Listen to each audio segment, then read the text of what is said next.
Hello there! I hope you're having an amazing day and that you're ready to talk about variables. Our question of the day is, of course, what are variables? So, to answer this question, I feel like it would be a lot better to start by discussing two topics. The first one is going to be values, and the second one is going to be pointers. We are going to cover those two, and after that we are going to continue our discussion about variables. I hope you're ready! The first topic we are going to cover are going to be values. So what values are sequences of bytes stored in our memory. And in order to be able to work with them, we need to specify and to know which type of data is that sequence of bytes stored as. If we have a variable and inside of that variable we have some bytes, we need to know which type of data those bytes should represent. So our compiler could be able to know what it should return to us and what it should do and how it should operate on that data. Of course, the best way to show you this is by using an example. So let's take a look at this example we have right here. So we have some sequence of bytes that we stored in our memory, and you can see some zeros and ones. And you can see that we are working with a char type. Char type is basically a character. So just a single character that can be a letter, a number, or some special character. That's all we need for now. Okay, so this is our first variable. We have a second variable here, which is an integer type. And inside of it, you can see the same exact sequence of bytes as for the first variable. But let's see what the difference we are going to have when compiling this data. So our compiler is crunching some data, it's compiling, it's doing its job, it's making some magic happen, and after it's done with doing that, we get our results. For the first variable, we have a letter A, and for our integer variable, we have 65. How is this happening? Why do we get two completely different results here? We have exactly the same sequence of ones and zeros in our memory. So why do we get two completely different results? The answer is because of the data type. As you can basically see, small differences can make huge results. Let's take another example here to make things a bit more clear. So we have another sequence of bytes here, but this one is all ones. So we have 8 ones in a row. And we can see that it's unsigned integer type. After that one, we have another sequence of bytes, which is again all ones, but it is signed integer or just integer. And when we crunch our numbers and let our compiler do its thing, we get 255 for the first variable and minus 1. Why is this the case? Well, because there is a completely different approach when working with our variables here. Our compiler is doing completely different translation of our bytes here based on the fact that we have different types of data in our memory. You have to be aware of that. And basically, we just covered values.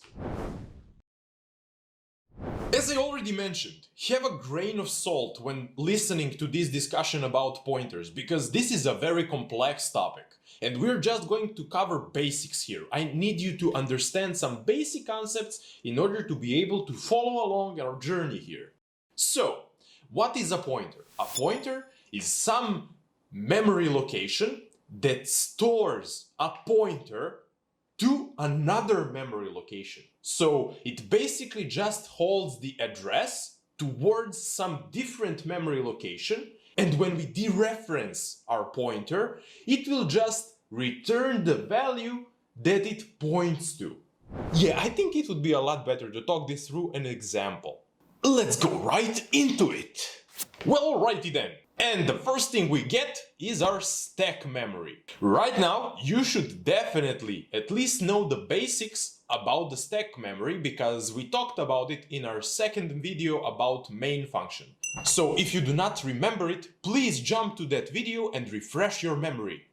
As you can see, On our stack memory, we have a single variable, and that variable is a pointer. And the contents of that variable, so the sequence of bytes, its value, is actually an address that points to some different memory location. So we need to introduce our heap memory. And on our heap memory, we have three variables: variable A, variable B, and variable C. So basically, when our compiler takes a look inside of the type of our variable on stack, and it figures out that it's a pointer type, it will know that it should just find the address that that pointer is pointing to.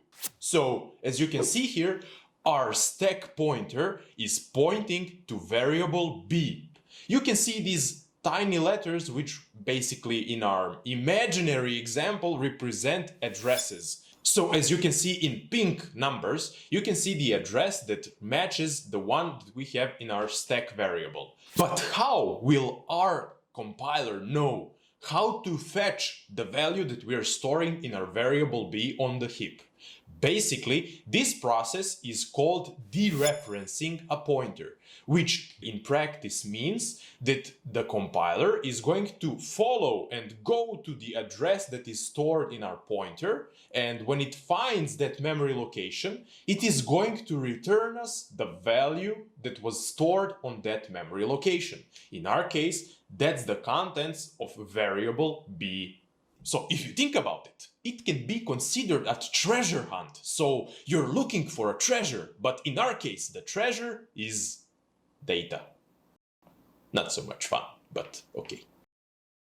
So you have a basic, very basic understanding of pointers right now, but you should not worry about it. We are going to cover pointers in so much more depth. You need to have a firm grasp on this concept. So we are going to cover it in future lessons, and until then, you will be good to go.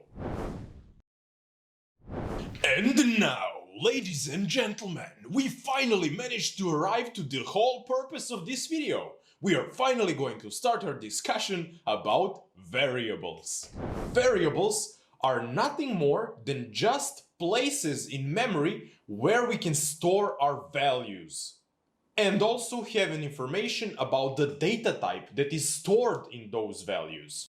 Let's start by unveiling one thing at a time. The first thing is where we can store those values. We have three common options here and quite a few not so common options. So the three common options are: we can store our values on stack, on the heap, or in static memory. And the other options I'm not going to cover here because this video would be too long and too extensive for our purposes. And also have in mind that we're going to cover in great detail how Rust natively decides in which memory it should store which variable values. So stay tuned for that. Also, have in mind that Rust's compiler must know at all times for all variables what is their data type, because if it did not know that information, it would not be able to work with it. It would not be able to translate it and to display results to us, and nothing would work as expected. So this is a very important thing. Okay, great. I think this was quite enough theory crafting. I think we can right now jump into some examples. Our first task for today is going to be to show you in practice how to actually declare a variable and assign some value to it. So in our example here, you can see on the screen, we're going to discuss how to actually create a variable. And the name of this variable is of course going to be my first variable, because it is our first variable. So basically, the first thing we do is add a let keyword. This keyword will let Rust's compiler know that we're about to create a new variable. What follows a let keyword is the name of our variable. After we got compiler's attention, we need to let it know how do we want to name this variable. I mean, not in computer fashion, but in human fashion, because it would not be so comfortable to name our variables as sets of ones and zeros, or how our computer sees them, but we want them to be called something that is actually going to be meaningful to us, like my first variable. And this right here is called identifier of our variable. After we have created our variable and variable name is specified, it is time for the data type. And in Rust, data types can be inferred very often. So compiler is very smart, as I already mentioned, and it can infer in most scenarios what is the data type of our variable, even though we did not explicitly specify it. But in this particular case, we have specified that the data type is U16, which is a shorthand for unsigned integer that is 16 bits long. And when the type is specified, there is only one thing left to specify, and that is basically the value that we want to store in our variable. So how we do that is we add equals sign to tell our compiler that it can expect some assignment of value to this variable, because this is not mandatory. Have in mind, you do not have to specify the value for the variable right away when you define it. You can do it later on, but in the scenario that you want to read the value of the variable that still does not have an assigned value, you're going to be in trouble. Compiler is going to get really mad at you. But back to our case. In our case, we're going to assign some value to this variable, and we do that by just adding equals and then follow it up by the value we want to store in our variable. It's as simple as that. Each statement should be ended with a semicolon. Semicolon tells our compiler that we have reached the end of a single instruction.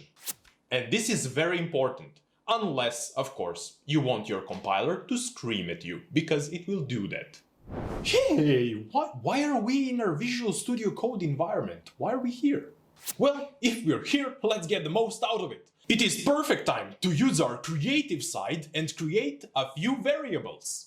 Let's get our Visual Studio Code started and create a new Rust project. You already know how to do that, right? And yeah, let's create some variables.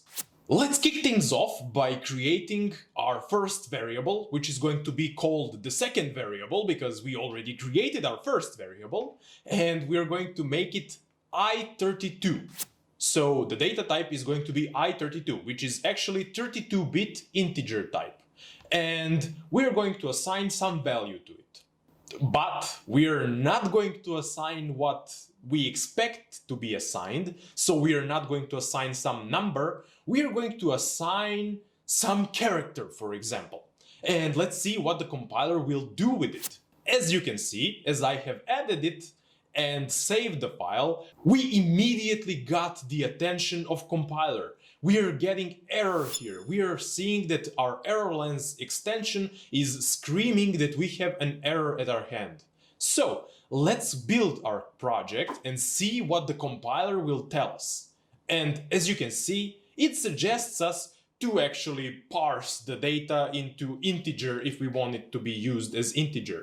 But we're not going to do that. We are just going to reassign its value to an actual integer, because this was just a show that our compiler is actually really smart, as I already mentioned, and it's giving us a very meaningful suggestion. But we are not going to discuss it too much because it's a topic we're going to cover in future. So right now, let's create a few more variables. We are going to create one variable that is going to be of type string, which is basically something like text in real world words, not some programming language words. And let's create another one which is going to be of type char. So we have a character here. And yeah, we just created a few variables and it was really simple, right? We did not have to think too hard about anything. We just specified the name, the type, and we used let keyword to actually let the compiler know that we are going to create some variables. And that's all we needed to do. We managed to successfully create variables. So I hope this was a very pleasant experience. and a useful one for you. Whoa, that was a lot of talking about variables. I think if we continued the discussion right away, you guys would feel too exhausted to get the most out of it. So right now I feel like it's a great moment to make a cut and to continue our discussion in our next video. So, in our next video, you can expect our discussion about variables to be continued, but with a twist.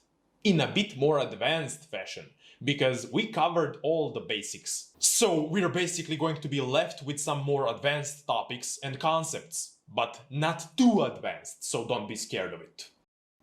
I wish you an amazing day, and I hope you will join me on the journey in our next video. Goodbye!